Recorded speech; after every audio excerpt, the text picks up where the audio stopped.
네, 12월 29일 1월 순서 진행하겠습니다. 악몽 같은 12월이 참 계속되고 있는 것 같습니다. 지난 12월 3일 국민들이 정말 깜짝 놀랄 비상계엄이 있었고 12월 14일 윤석열 대통령에 대한 탄핵 소추가 있었습니다. 그리고 불과 어제 이또 한덕수 국무총리 대통령 대행에 대한 또 탄핵도 있었고요. 오늘 또 정말 참담한 사고가 일어났습니다.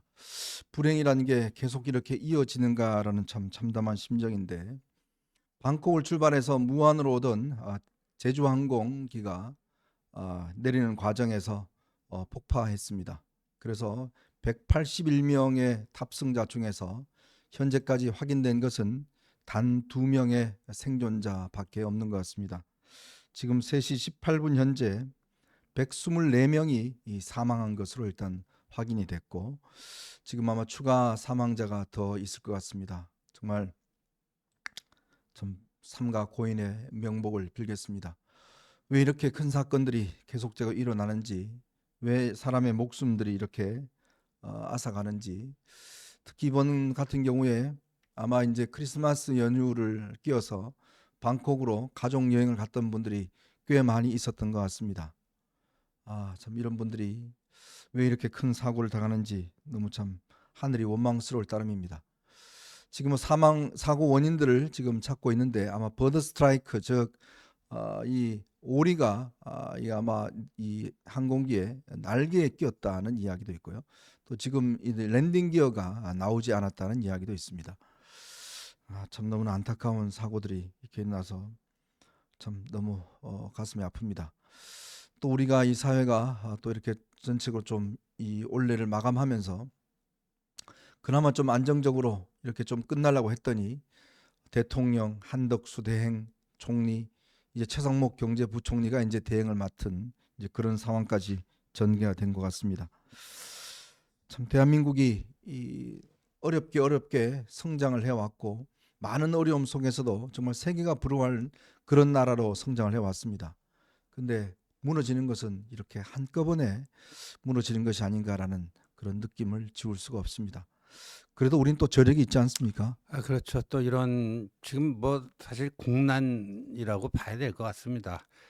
서로 다른 영역에서 참 하나도 감당하기도 버거울 정도의 그런 대형 사건이 이렇게 같은 달에 연이어 터지면서요.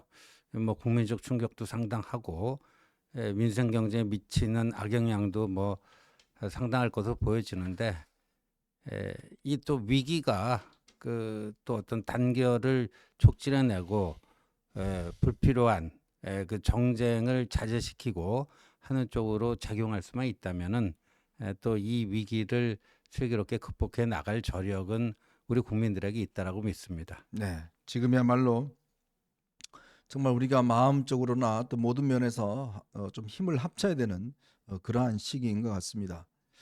참 그런데요, 이렇게 정부 자체를 거의 무정부 상태로 무력화하게 했던 바로 민주당.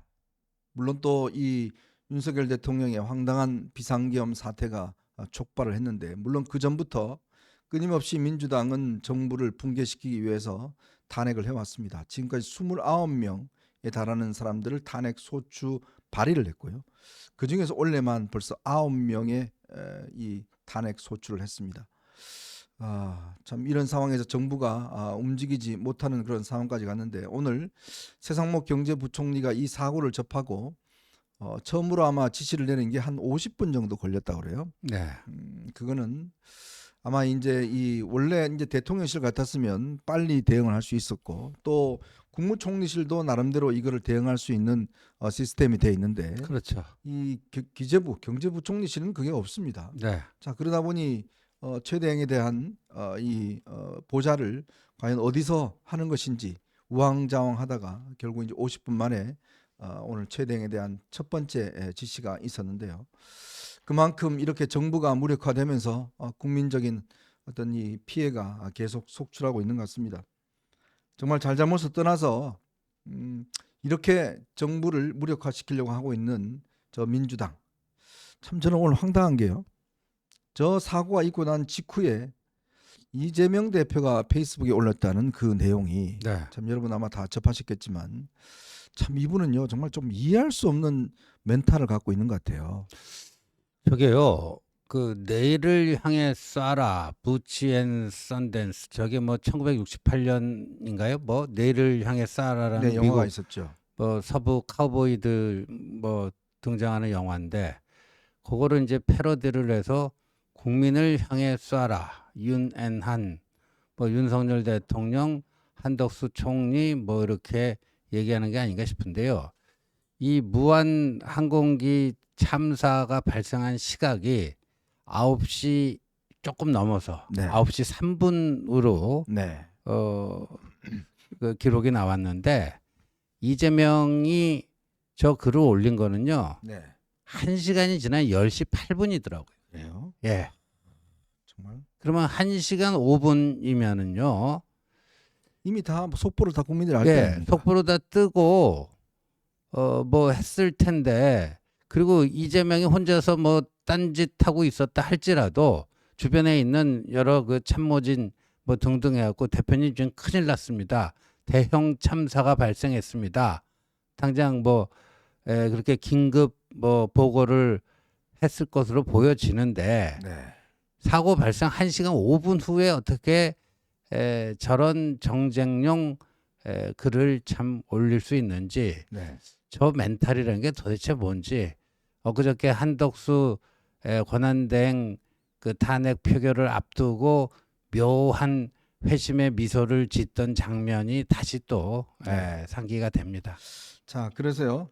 지금 이 국민적인 정말 어려운 사고를 당했는데 물론 뭐 이제 우리가 일단 사고 수습에 제일 중요하겠지만 이런 사고가 이렇게 나게 했던 뭐 일반적인 첫 번째 어떤 뭐 책임이야 물론 뭐 여러 가지 상황적인 요인이 있겠습니다만은 또 이런 것들을 분위기를 만들어 준 것 이게 바로 이제 정치권에 있는 것 같습니다. 그렇죠. 특히 민주당의 지금 정부 무력화 시도 이게 사실은 사고 수습에 꽤 어려움을 주고 있는 거 아니겠습니까? 네.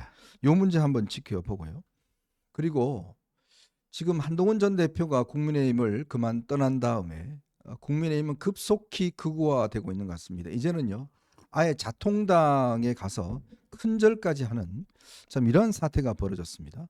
어제 광화문에 열린 집회에 윤상현 의원이 가서 정광훈 앞에 큰절을 했습니다. 죄송합니다라고 이렇게 또 이야기를 했고요. 거기 또 김민전도 가서 또 집회에 참석했습니다. 민주당도 이렇게까지는 하지 않았어요. 네. 아니 도대체 이 보수의 어떤 중심이 누구입니까? 정광훈입니까? 국민의힘입니까? 정말 이런 행태를 보면서 여기에다가요. 지금 김용현을 지금 이 국민의힘이 대변해주고 있는 글들을 막 올리고 있지 않습니까? 그렇죠. 그런데 정작 김용현 변호인들은 한동훈 전 대표를 계엄법 위반으로 고발하겠대요. 계엄 당일날 국회 본회의장에 들어갔다는 이유로 참 기가 막혀서 자, 이런 작자들을 옹호하고 있는 지금 국민의힘 도대체 어디로 가려고 하는지 그 이야기와 함께 오늘 3차 소환에도 불응한 윤석열 대통령의 이야기도 함께 해보도록 하겠습니다. 자, 여러분 보시면서요 구독과 좋아요 알림 꼭 부탁드리도록 하겠습니다. 저희는 첫 번째 이슈로 한번 넘어가 보겠습니다. 자, 지금까지 일단 사고는